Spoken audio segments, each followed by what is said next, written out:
Assalomu alaykum aziz tomoshabinlar. Bugun sizlar bilan juda ham muhim, ayniqsa moliyaviy barqarorligingizga bevosita ta'sir qiladigan bir mavzuni muhokama qilamiz. Agar siz may oygacha ba'zi muhim hujjatlaringizni yangilamasangiz, jiddiy moliyaviy muammolarga duch kelishingiz, hattoki pulingizni yo'qotishingiz mumkin. Bu gaplar shunchaki bo'sh shovqin emas, balki yangi qonunchilik va tartiblar natijasidir. Ushbu ma'lumot har bir fuqaroga, har bir tadbirkorga tegishli bo'lishi mumkin. Shu boisdan videoni oxirigacha diqqat bilan tomosha qiling, har bir so'zga e'tibor bering. Ma'lumotning qimmatliligini hisobga olgan holda, hozirroq kanalimizga obuna bo'lishni va ushbu videoga like bosishni unutmang. Bu siz uchun oddiy harakat, ammo biz uchun yangi va foydali kontent yaratishga katta motivatsiya. Muammoning mohiyati shundaki, so'nggi yillarda mamlakatimizda juda katta o'zgarishlar yuz berdi va yuz bermoqda. Ilgari ko'plab hujjatlar bir marta rasmiylashtirilgan, muddatlar unchalik qattiq nazorat qilinmas edi. Qonunchilikdagi o'zgarishlar ham asta-sekin joriy etilardi. Ko'pincha hujjatlaringizni bir marta olganingizdan keyin uni ko'p yillar davomida yangilashga ehtiyoj sezmasdingiz. Agar biror o'zgarish bo'lsa ham, bu haqda jamoatchilikka yetarlicha ma'lumot berilmasdi va ko'pchilik bu o'zgarishlardan bexabar qolaverardi. Bu byurokratik jarayonlar uzoq va murakkab edi. Bu esa aholining hujjatlarini yangilashga bo'lgan istagini susaytirdi. Shunday bo'laveradi degan mentalitet ko'pchilikda mavjud edi. Ammo bugungi kunda vaziyat tubdan o'zgargan. Mamlakatimizda raqamlashtirish jarayonlari jadal sur'atlar bilan olib borilmoqda. Hukumat tizimi keng joriy etilmoqda. Qonunchilik doimiy ravishda takomillashtirilmoqda va eng asosiysi byurokratiyani kamaytirishga qaratilgan sa'y-harakatlar bilan birga fuqarolarning va tadbirkorlarning o'z mas'uliyati ham kuchaytirilmoqda. Yangi qonunlar, prezident qarorlari va hukumat farmoyishlari birin-ketin qabul qilinmoqda. Ular hujjatlar bilan bog'liq jarayonlarni tartibga soladi. Endi hujjatlarning muddati, ularning dolzarbligi va to'g'riligi juda muhim ahamiyat kasb etadi. Muddatlarga rioya qilmaslik, eski yoki noto'g'ri ma'lumotlarga ega hujjatlar bilan ishlash jiddiy moliyaviy oqibatlarga, jumladan katta miqdordagi jarimalarga, mulkdan mahrum bo'lishga yoki bank hisob varaqlarining muzlatilishiga olib kelishi mumkin. Hukumatning asosiy maqsadi moliyaviy shaffoflikni oshirish, iqtisodiyotni tartibga solish va har bir fuqaroning mulkiga, daromadiga oid ma'lumotlarni muntazam yangilab turishdir. Aynan shu sababli ayrim hujjatlarni may oyigacha yangilash yoki ularning holatini tekshirish hayotiy zaruratga aylangan. Keling, qaysi hujjatlar haqida gap ketayotganini va nima uchun ular hozir shunchalik muhim ekanligini batafsil ko'rib chiqamiz. Birinchi va eng katta muammolar blokini ko'chmas mulk hujjatlari. Ayniqsa kadastr hujjatlari va yer uchastkalariga tegishli masalalar tashkil etadi. Nima o'zgardi? Yangi qonunchilikka ko'ra, har bir ko'chmas mulk egasi o'z mol-mulkini qonuniy ro'yxatdan o'tkazishi va unga tegishli barcha ma'lumotlarni doimiy ravishda yangilab turishi shart. Bu ayniqsa yer uchastkalari va noturar joy obyektlari uchun juda muhimdir. Ilgari Sovet davridan qolgan orderlar yoki eski shakldagi guvohnomalar ko'pincha amalda bo'lib kelgan. Ammo hozirda bunday hujjatlar avtomatik ravishda haqiqiy deb hisoblanmasligi, ularni yangi tartibda rasmiylashtirish yoki qayta ro'yxatdan o'tkazish talab etilishi mumkin. Bu ayniqsa mulkka egalik huquqini tasdiqlovchi kadastr hujjatlariga taalluqli. Qolaversa, ko'chmas mulkning baholash qiymati bo'yicha yangi tartiblar joriy etilmoqda. Bu esa mulk solig'iga ham ta'sir qiladi. Kimlar xavotirlanishi kerak? Birinchidan, Sovet davridan qolgan orderlar yoki eski shakldagi, eskirgan guvohnomalarga ega bo'lgan fuqarolar. Ko'pincha bunday hujjatlar yer uchastkalariga yoki uy-joylarga tegishli bo'ladi. Ikkinchidan, o'z imoratini ruxsatsiz qurganlar yoki mavjud binoga ruxsatsiz rekonstruksiya, qo'shimchalar kiritganlar. Bularni qonuniylashtirish jarayoni kechiktirilmasligi kerak. Uchinchidan, yer uchastkasini qonuniy rasmiylashtirmagan dehqon xo'jaliklari yoki tomorqa yer egalari. Ko'pincha qishloq joylarida yer uchastkasiga ega bo'lganlar faqat qishloq kengashi qarorlariga tayanib qolgan bo'lishlari mumkin. To'rtinchidan, meros qilib olingan mulkni belgilangan muddatlarda o'z nomiga o'tkazmaganlar. Merosga kirish huquqini rasmiylashtirish muhim, lekin undan keyin kadastrni o'zgartirish ham shart. Kimlar xavotirlanishi shart emas. Yaqinda, ya'ni so'nggi 5-10 yil ichida barcha kadastr hujjatlarini yangilagan, o'z mol-mulkini qonuniy rasmiylashtirgan va unga tegishli barcha o'zgarishlarni o'z vaqtida qayd ettirgan fuqarolar hozircha xotirjam bo'lishlari mumkin. Keling, real hayotdan misollar keltiraylik. Garchi ular to'liq to'qima bo'lsa ham, vaziyatni aniq aks ettiradi. Misol 1. Dehqon Akmal aka. U Qashqadaryo viloyatining chekka qishloqlaridan birida yashaydi. Akmal aka 1990 yillarning boshlarida oilasi uchun ajratilgan 10 sotik yer uchastkasida o'z uyini qurib, shu kungacha yashab keladi. Uning qo'lida faqatgina o'sha davrdagi qishloq kengashining yerni ajratish to'g'risidagi qarori bor. Hech qanday zamonaviy kadastr hujjati yo'q. Akmal aka qariyb 30 yildan beri bu yerda tinch yashaydi va hech kim uning yeriga da'vo qilmagan. Ammo yangi qonun va tartiblarga ko'ra, agar Akmal aka may oyigacha o'z yer uchastkasining kadastr hujjatlarini zamonaviy tartibda yangilamasa va o'z nomiga to'g'ri rasmiylashtirmasa, bu yer endi uning shaxsiy mulki hisoblanmasligi mumkin. Uning yerni ajratish haqidagi eski hujjati faqat huquqni tasdiqlovchi asos bo'lib qoladi. Ammo egasi sifatida davlat ro'yxatdan o'tmaganligi sababli uning yerdan foydalanish huquqi cheklanishi, hattoki yer davlat mulki sifatida qayta ro'yxatdan o'tkazilishi xavfi bor. Yoki eng yomon holatda unga kadastr bahosi bo'yicha katta miqdorda jarima solinishi mumkin. Masalan, uning yer uchastkasining kadastr qiymati 50 million so'm bo'lsa, agar u hujjatlarni yangilamasdan yerdan foydalanishda davom etsa, unga bu qiymatning 5 baravaridan 10 baravarigacha, ya'ni 2 million so'mdan 500 million so'mgacha jarima solinishi mumkin. Tasavvur qiling, bu dehqon uchun qanday katta miqdor. Bu uning butun oilasining moliyaviy ahvolini izdan chiqarishi mumkin. Misol 2. Tadbirkor Dilshod. Uning Toshkent shahrining markazida joylashgan noturar joy binosi bor. U yerda do'kon va ofis faoliyat yuritadi. Binoning hujjatlari 2005 yilda rasmiylashtirilgan. O'sha paytdagi barcha talablarga rioya qilingan. Ammo yangi tartibga ko'ra, barcha noturar joy obyektlari bo'yicha texnik inventarizatsiya va kadastr qiymatini yangilash majburiy bo'lib qoldi. Dilshod bu haqida eshitgan, ammo bandligi sababli bu ishni doim keyinga surgan. Agar Dilshod may oyigacha bu talablarni bajarmasa, u o'z binosini sotish, garovga qo'yish yoki ijaraga berishda jiddiy muammolarga duch keladi. Notarial idoralar hujjatlar to'g'ri bo'lmagani uchun bitimni tasdiqlashdan bosh tortishi mumkin. Shuningdek, davlat soliq idorasi tomonidan mulk solig'ini hisoblashda muammolar yuzaga keladi. Bu esa ortiqcha to'lov yoki jarimalarga olib kelishi mumkin. Masalan, agar eski kadastr bahosi yangisidan ancha past bo'lsa, Dilshod yil oxirida katta miqdordagi qo'shimcha soliq to'lashi ustiga jarimalarga duch kelishi mumkin. Bu esa uning biznesiga jiddiy zarar yetkazadi. Ikkinchi muhim hujjatlar guruhi, bu shaxsni tasdiqlovchi hujjatlar va bank hisob varaqlarining yangilanishi nima o'zgardi? Banklar va moliyaviy muassasalarning KYC, Know Your Customer mijozingizni biling, siyosat dunyo miqyosida kuchaymoqda va O'zbekiston ham bu jarayondan chetda qolmayapti.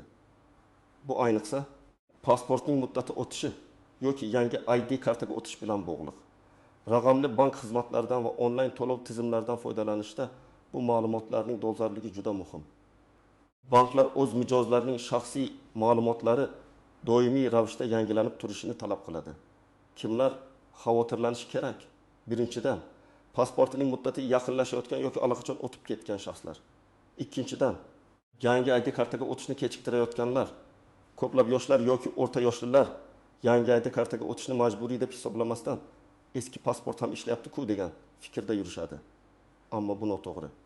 Uchinchidan, bankda ro'yxatdan o'tgan ma'lumotlari eskirgan shaxslar. Masalan, telefon raqami o'zgargan, yashash manzili o'zgargan, ammo bu ma'lumotlar bankka xabar qilinmagan. Bu ma'lumotlar kartadan onlayn foydalanish, bankdan kredit olish yoki pul o'tkazmalar uchun juda muhim. Kimlar xavotirlanish shart emas. Yaqinda yangi ID karta olganlar, pasportining muddati uzoq muddatga amal qiluvchilar masalan. Hali 2-3 yildan keyin muddati tugaydiganlar va bankdagi ma'lumotlarni muntazam yangilab turadiganlar. Misol nafaqaxo'r Zulayxa buvi. Uning pasportining muddati 2023 yil dekabr oyida tugagan. U hali yangi ID kartaga o'tishga ulgurmagan, chunki zarurati yo'q deb o'ylaydi va nafaqasini kartaga olib turibdi. May oyidan boshlab banklar muddati o'tgan pasport bilan operatsiyalarni cheklashni boshlashi mumkin. Bu Zulayxa buvining nafaqasini bankdan yechib olishini qiyinlashtiradi. Hattoki uning bank hisobi vaqtincha muzlatilishi ham mumkin. Tasavvur qiling, Zulayxa buvi o'ziga kerakli dori-darmonlarni sotib ola olmayapti. Chunki nafaqasi kartasiga tushgan bo'lsa-da, uni yechib olishga imkoniyati yo'q. Bu nafaqat moliyaviy, balki ijtimoiy jihatdan ham jiddiy muammo. Bankdan pul yechib olish uchun yangi ID karta yoki pasport talab qilinadi. Misol 2. Chet elda ishlaydigan javohir. Uning O'zbekistondagi bank hisobvarag'i bor va u orqali o'z oilasiga muntazam ravishda pul yuboradi. Uning pasportining muddati shu yozda tugaydi. Ammo u xorijda bo'lgani sababli ID kartaga hali o'tishga ulgurmagan. Agar may oyidan boshlab uning bankdagi ma'lumotlari yangilanmagan bo'lsa, xorijdan pul o'tkazmalarini qabul qilishda yoki mablag'larni yechib olishda cheklovlar paydo bo'lishi mumkin. Bank uning ma'lumotlarini tasdiqlash uchun qo'shimcha hujjatlar talab qilishi, hatto pul o'tkazmalarini ushlab turishi mumkin. Bu esa uning oilasini moliyaviy jihatdan qiyin ahvolga solishi, bolalarining o'qish to'lovlari yoki kundalik ehtiyojlar uchun mo'ljallangan pullar kechikishi mumkin. Uchinchi muhim yo'nalish bu tadbirkorlik faoliyati bilan bog'liq litsenziyalar va ruxsatnomalar. Nima o'zgardi? Litsenziya va ruxsat berish tartib-taomillari to'g'risida qonun va boshqa normativ hujjatlar doirasida tadbirkorlarning faoliyatini tartibga soluvchi yangi talablar joriy etildi. Ba'zi litsenziyalarning muddatidan oldin yangilash yoki raqamlashtirilgan tizimga o'tish zarurati paydo bo'ldi. Ma'lumotlarning aniqligi va dolzarbligi, faoliyat turiga qarab belgilangan standartlarga rioya etish endi juda qattiq nazorat qilinadi. Kimlar xavotirlanishi kerak? Birinchidan, faoliyati litsenziyalashni talab qiladigan sohalarda ishlaydigan tadbirkorlar. Bularga farmatsevtika, tibbiyot, ta'lim, transport, qurilish, turizm va boshqa ko'plab sohalar kiradi. Ikkinchidan, O'zbekistonda yuridik shaxs sifatida ro'yxatdan o'tgan, lekin so'nggi yillarda o'z ta'sis hujjatlariga o'zgartirish kiritmagan yoki ularni raqamlashtirilgan bazaga kiritmagan tadbirkorlar. Uchinchidan, yangi soliqlarni hisoblash tartibi bilan bog'liq ma'lumotlarni yangilashga muhtoj bo'lganlar, ayniqsa soliq imtiyozlaridan foydalanuvchilar. Kimlar xavotirlanishi shart emas. Faoliyati litsenziyalanmaydigan sohada ishlaydigan kichik tadbirkorlar, masalan, sartaroshxonalar, kofe do'konlari, kiyim tikish atelyelari kabi xizmat ko'rsatish sohalari. Biroq ularga ham o'z ro'yxatdan o'tgan ma'lumotlarni, manzil, faoliyat turi doimiy yangilab turish tavsiya etiladi. Misol dorixona egasi Nikora, uning dorixonasi litsenziyasi 2012 yilda olingan. O'shanda litsenziya 5 yil muddatga berilgan edi. Yangi qoidalarga ko'ra, har 5 yilda bir marta litsenziyani qayta ko'rib chiqish yoki faoliyat turiga qarab qo'shimcha ruxsatnomalar olish talab qilinadi. Ba'zi litsenziyalar muddatsiz bo'lsa-da, ularning holatini tekshirish va ma'lumotlarni yangilash majburiy. Agar Nigora may oyigacha bu talablarni bajarmasa, dorixonasining faoliyati vaqtincha to'xtatilishi mumkin. Bu esa katta moliyaviy yo'qotishlarga olib keladi. Bitta dorixonaning bir kunlik yopilishi ham 5 million so'mdan 10 million so'mgacha daromaddan mahrum etishi mumkin. Hatto undan ham ko'proq. Bundan tashqari, unga katta miqdordagi jarimalar solinishi va kelajakda litsenziyani qayta olish jarayoni murakkablashishi mumkin. Eng yomoni mijozlarning ishonchini yo'qotishi mumkin. Keling, endi bu qoidalarning istisnolari, tuzoqlari va noaniq jihatlari haqida gaplashamiz. Istisnolar kimlarga bu qoidalar tegishli emas? Birinchi navbatda yuqorida aytib o'tganimizdek, yangi turdagi hujjatlarni yaqinda olganlarga yoki muddatlari uzoq bo'lganlarga. Masalan, yangi ID kartaga yaqinda o'tganlar hozircha bank ma'lumotlarini yangilash haqida qayg'urmasliklari mumkin. Shuningdek, ba'zi turdagi tadbirkorlik faoliyati uchun, masalan, yakka tartibdagi tadbirkorlikning ayrim turlari uchun litsenziya talab qilinmaydi. Lekin bu ularning boshqa hujjatlari, masalan, pasport yoki ijara shartnomalari dolzarbligini nazorat qilishdan ozod qilmaydi. Shuni ham aytish kerakki, muddat o'tgan pasport egalari uchun ID kartaga o'tishda ba'zi imtiyozlar bo'lishi mumkin. Ammo bu jarimalardan butunlay ozod qilmaydi. Jarima baribir to'lanadi, shunchaki uning miqdori kamaytirilishi mumkin. Tuzoqlar va xatarlar. 1. Rasmiy saytlarni tekshirmaslik. Eng katta xato bu ma'lumotlarni ishonchsiz manbalardan olish yoki umuman tekshirmaslik. Firibgarlar bunday vaziyatlardan foydalanib, odamlarni soxta xizmatlar orqali aldashga urinishi mumkin. Har doim davlat idoralarining rasmiy veb-saytlariga murojaat qiling. Masalan, mypay.gov.uz, kadastr.uz, soliq.uz. 2 muddati o'tganligi uchun jarimalar, hujjatlarni kechiktirganlik uchun katta miqdordagi jarimalar nazarda tutilgan. Masalan, yer uchastklarning kadastr hujjatlarini yangilashni kechiktirganlik uchun kadastr bahosining 5 baravaridan 10 baravarigacha jarima solinishi mumkin. Pasport muddatini o'tkazib yuborganlik uchun esa minimal ish haqi miqdorida jarimalar mavjud. O'tu. Mulkdan mahrum bo'lish xavfi. Ayniqsa yer uchastkasi bo'yicha bu xavf juda yuqori. Agar yer uchastkasi tegishli tarzda rasmiylashtirilmasa, u davlat zaxirasiga o'tkazilishi yoki boshqa shaxsga ajratilishi mumkin. 4 bank hisob varaqlarining muzlatilishi, yuqorida aytib o'tganimizdek, muddati o'tgan pasport yoki yangilanmagan ma'lumotlar tufayli bank hisob varaqingiz muzlatilishi, pul mablag'laringizdan foydalana olmasligingiz mumkin. Xizmat ko'rsatishdan bosh tortish, notarial idoralar, davlat xizmatlari markazlari, banklar va boshqa tashkilotlar muddati o'tgan yoki noto'g'ri ma'lumotlarga ega hujjatlar bilan xizmat ko'rsatishdan qonuniy ravishda bosh tortish huquqiga ega. Bu esa sizning rejalaringizni buzishi, muhim bitimlarni amalga oshirishga to'sqinlik qilishi mumkin. Noaniq jihatlar va muhim nuanslar bilan hukumat tizimining o'rni ko'plab jarayonlar raqamlashtirilgan. MyBogov Uz portali orqali ko'plab xizmatlarni uydan chiqmasdan olish mumkin. Bu bir tomondan qulaylik bo'lsa, ikkinchi tomondan sizning barcha ma'lumotlaringiz elektron bazada mavjudligini va ularning dolzarbligi muhimligini anglatadi. Elektron hujjatlaringizni muntazam tekshirib turish muhim. 2. Ishonchnoma doverennost. Agar siz o'zingiz hujjatlarni yangilash uchun bora olmasangiz, boshqa bir shaxsga ishonchnoma berishingiz mumkin. Ammo ishonchnomaning muddati va mazmuniga e'tibor bering. U aniq qaysi vakolatni berish kerakligini ko'rsatish lozim. Noto'g'ri rasmiylashtirilgan ishonchnoma ham muammolarga sabab bo'lishi mumkin.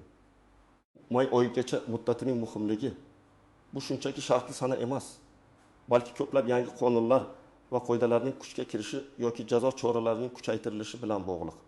Masalan, yangi kadastr baholash tizimining to'liq kuchga kirishi, banklar uchun KYC talablarining yanada kuchayishi yoki ma'lum bir hujjatlarni raqamlashtirishning yakuniy bosqichiga yetib kelishi shu muddatga to'g'ri kelishi mumkin.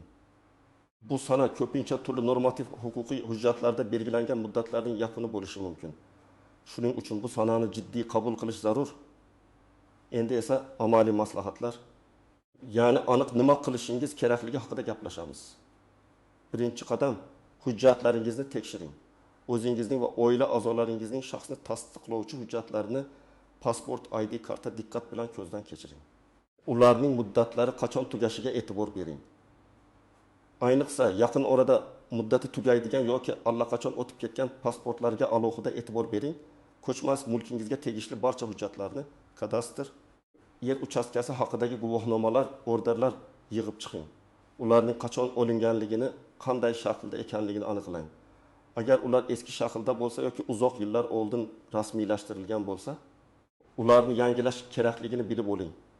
Agar tadbirkor bo'lsangiz, o'z litsenziyalaringiz va ruxsatnomalaringizning muddatlarini, ularga kiritilgan barcha o'zgarishlarni tekshiring. Ta'sis hujjatlaringizning dolzarbligiga ishonch hosil qiling. Ikkinchi qadam, qayerga murojaat qilish kerak?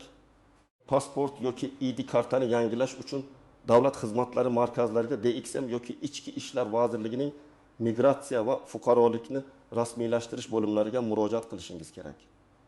Kadastr hujjatlarini yangilash uchun kadastr agentligining hududiy bo'limlariga yoki DXM orqali murojaat qilishingiz mumkin. Tadbirkorlik faoliyati bilan bog'liq litsenziyalar va ruxsatnomalarni yangilash uchun litsenziya oluvchi organga tegishli vazirlik qo'mita yoki shuningdek DXM ga murojaat qilinadi. Bank hisob varaqlaridagi ma'lumotlarni yangilash uchun bevosita o'zingiz xizmat ko'rsatuvchi bankning filialiga borishingiz kerak. Uchinchi qadam, qanday hujjatlar kerak bo'ladi va nima qilish kerak? Pasport, ID karta uchun. Eski pasport yoki ID karta, tug'ilish haqidagi guvohnoma, nikoh guvohnomasi, agar mavjud bo'lsa, oilaviy ahvolingizni tasdiqlovchi boshqa hujjatlar. Ba'zi hollarda eski ma'lumotlarni tasdiqlovchi arxiv ma'lumotnomalar ham talab qilinishi mumkin. Mulk hujjatlari uchun avval olingan har qanday guvohnoma, yerga egalik qilish yoki undan foydalanish huquqini tasdiqlovchi dalolatnoma, shuningdek shaxs tasdiqlovchi hujjat. Agar meros bo'lsa, merosga egalik huquqi haqidagi guvohnoma. Yuridik shaxslar uchun ta'sis hujjatlari, ustav ta'sis shartnomasi, davlat ro'yxatidan o'tkazish guvohnomasi, oliy litsenziyalar va ruxsatnomalar, rahbarning shaxsini tasdiqlovchi hujjat. Amalga oshiriladigan aniq qadamlar 1. Dastlab MyBogov. Uz yagona interaktiv davlat xizmatlari portali orqali onlayn ariza topshirish imkoniyatlarini tekshiring. ko'plab xizmatlar endi onlayn tarzda ko'rsatiladi. Bu sizning vaqtingizni tejaydi. 2. Agar onlayn ariza berish imkoniyati bo'lmasa yoki shaxsiy tashrif zarur bo'lsa, davlat xizmatlari markaziga oldindan navbatga yoziling. Bu sizga uzoq kutishlardan xalos bo'lishga yordam beradi. 30. Tashrifdan oldin barcha asl hujjatlaringizni tayyorlang va ularning nusxalarini ham olib boring. Qaysi hujjatlar kerakligini oldindan telefon orqali aniqlab olishni unutmang. 4. Davlat bojlari va yigimlarni to'lashga tayyor turing. Ba'zi hujjatlarni yangilash uchun ma'lum miqdorda mablag' to'lash talab etiladi. Bu to'lovlar miqdori hujjat turiga qarab farqlanadi. 5. Eng muhimi, mablag'larni tejash va jiddiy muammolarga duch kelmaslik uchun muddatlarni o'tkazib yubormang. May oyi bu oxirgi ogohlantirish, undan keyin jarimalar va qat'iy choralar qo'llanishi mumkin. Xulosa qilib aytganda, aziz do'stlar, o'z moliyaviy xavfsizligingizni ta'minlash va kelajakdagi jiddiy muammolardan qochish uchun hujjatlaringizni o'z vaqtida yangilash juda muhimdir. May oyigacha muddati shunchaki bir sanasi emas, balki sizning moliyaviy barqarorligingiz va qonun oldidagi mas'uliyatingiz garovidir. Raqamlashtirish davrida har bir ma'lumotning aniq va dolzarb bo'lishi talab etiladi. Umid qilamanki, ushbu ma'lumotlar siz uchun foydali bo'ldi. O'z fikr mulohazalaringizni, savollaringizni izohlarda yozib qoldiring. Men ularga javob berishga harakat qilaman. Videoga like bosishni va kanalimizga obuna bo'lishni unutmang. Zero sizning qo'llab-quvvatlashingiz bizga yangi va foydali ma'lumotlarni taqdim etishda yordam beradi. Sog' bo'ling va o'z hujjatlaringizga e'tiborli bo'ling.